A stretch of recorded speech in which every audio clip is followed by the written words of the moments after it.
আজকে আমরা tower bridge দেখতে আসছি। আবহাওয়া অনেক সুন্দর। এখানে মানুষের অভাব নাই, প্রচুর মানুষ দেখা যাচ্ছে। সবাই সুন্দর আবহাওয়া দেখে চলে আসছে।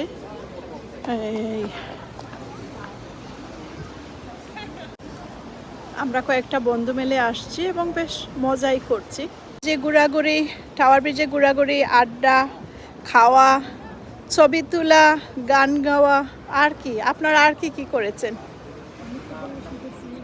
নৃত্য পরিবেশন, আমি তাইলে ওইটা মিস করে ফেলেছি।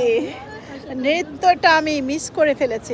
আর একটা বিয়ে হয়েছে, ওইটা ওই বউ আর বর আমাদেরকে ফলো করছে মনে হচ্ছে। হ্যাঁ, আপনারাও দেখে ফেলেন বউ কি আর বরকে।